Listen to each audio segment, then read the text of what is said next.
Okay, guys, I got a story for you. Um, Last year around Thanksgiving, I was put in a crazy hospital. That's what psychological hospital, whatever. My dog died, and I had tried. I guess I tr- tried to kill myself. I don't remember. I swallowed a whole bottle of Ativan, like 40 pills. But at first I was, in a normal hospital.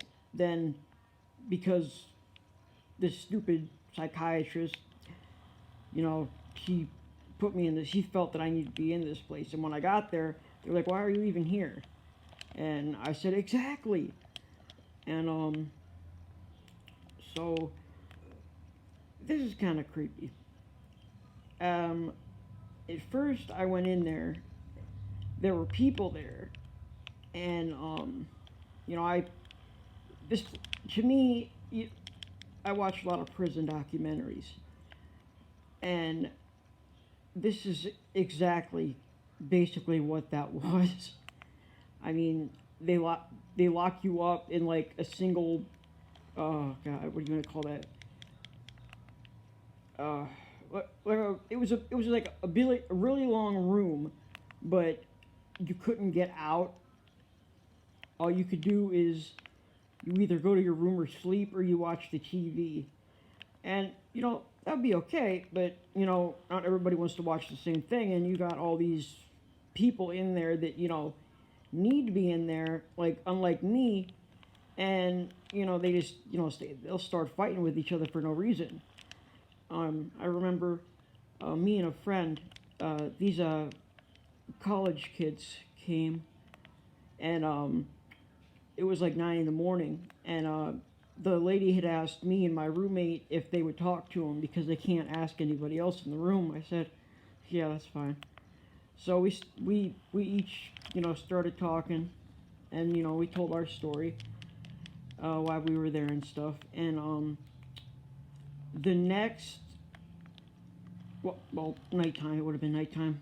Um, After they gave us like recreation time, and you can go to this place and hang out. And um, at the end of the night, it was like 10 o'clock at night, and we're getting ready to go to sleep.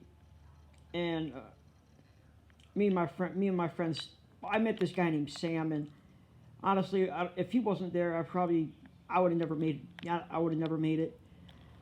Um, he was just like, he always had me laughing and stuff. He said this, man, this is only temporary. He goes, I don't like being in here too, but you can't make yourself depressed over it. So um, I was always laughing at stuff.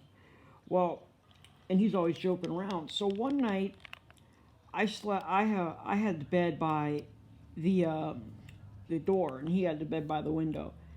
And all of a sudden, you can hear like something's like hitting the window. And I'm like, dude, what the hell are you doing, man? Come on. It's like I'm trying to go to sleep. He's like, what? I'm not doing that, dude.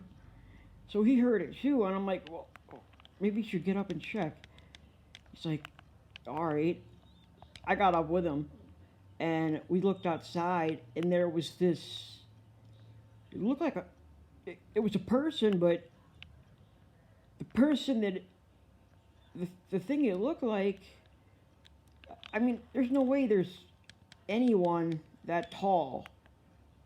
This guy, man, he was like, if you, I don't know how to explain it other than he was unbelievably tall, and he kept, you know, once he got our attention, he just he stared at us, and uh, man, just like we sat there for a good while, and then a nurse came in because I have really bad insomnia, and she wanted to make sure I would sleep, so they gave me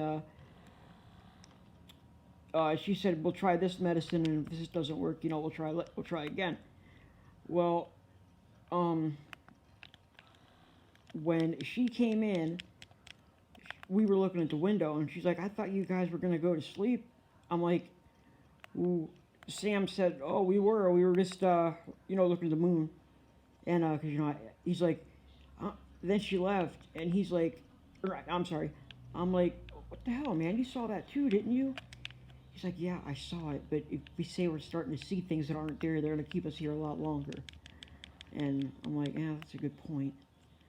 The next day, we acted like nothing happened, and that probably wasn't a good idea.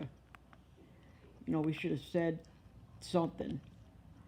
When we went to bed the next night,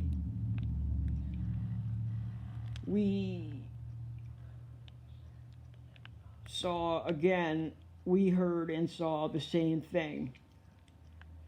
I don't know what it was. I don't know what it wanted. But at this point, we were like, well, fuck it. I mean, whatever. You make all the noise you want. You're not getting in here. It's not going to bother me. That was it about 12 o'clock at night.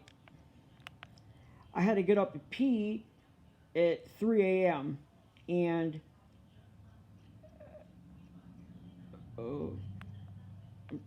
I'm sorry. This is kind of still fucking around with me. There was somebody at my bed, and it wasn't, any other patient. It wasn't a nurse, and it wasn't a security guard. It was this motherfucker. I couldn't see in the dark too well, but it's almost like I don't want to say this. It was as if he had just undergone plastic surgery, and he had tape all over his head.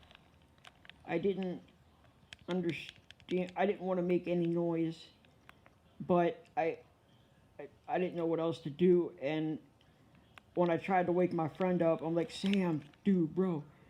He's like, I finally got him to wake up, and because I kept looking over there, I'm like, man, you gotta wake up, dude. And by the time he woke up, he's like, what's up, man? Come on. It's 3 in the morning. I'm like, dude, look. He's like, what the fuck? What? There's nothing there. When I turn my head, when I went to look back, it was gone.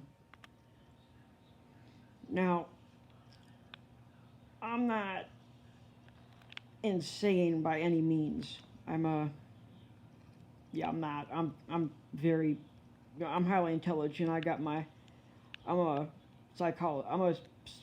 children's psychologist, so I know that I'm not insane. But anyway,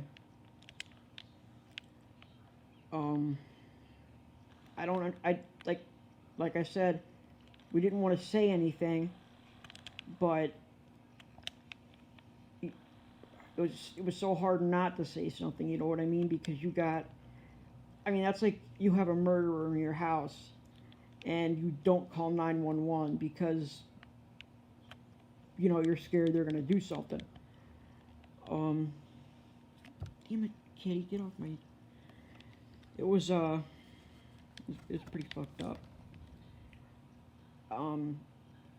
Once I got out of there, me and my roommate got out on the same day, thankfully. And I was reading the paper. That's a lie. I was looking on the internet. Nobody reads the paper anymore. And I saw it said break-in at it was in the city I was in. They said there were break-ins in houses, and I thought to myself, well,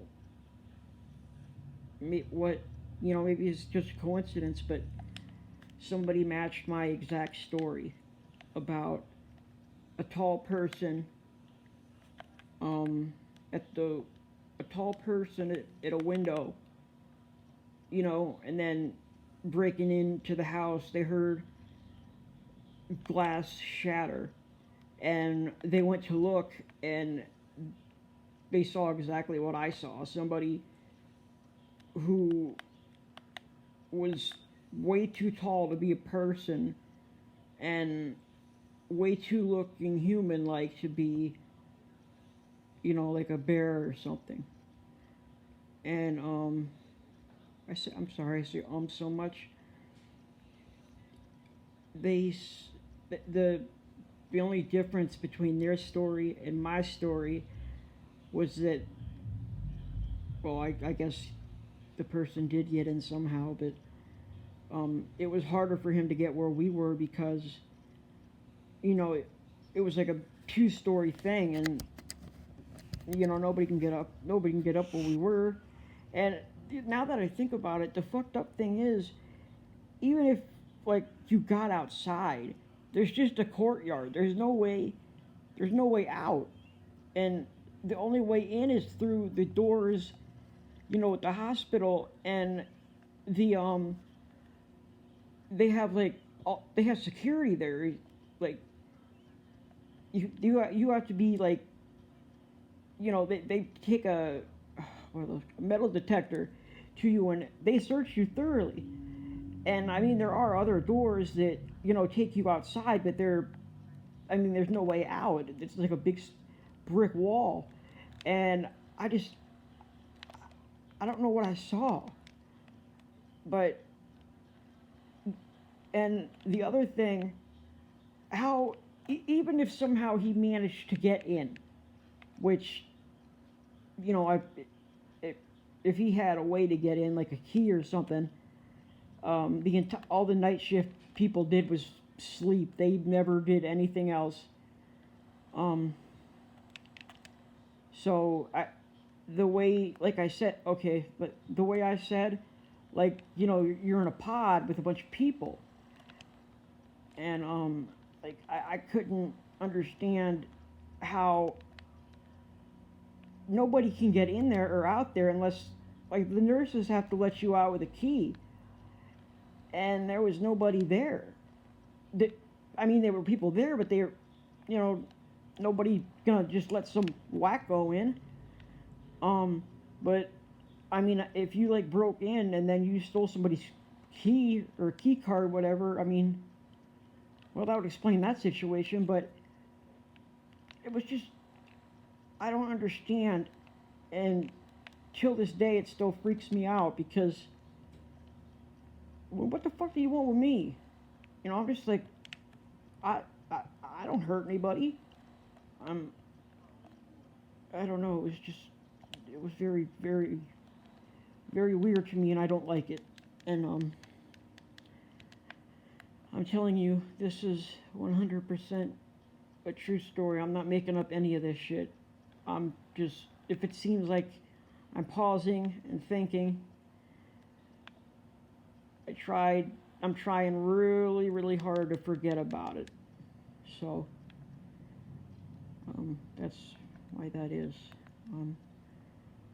I hope you enjoy my story. I have a few other fucked up stories.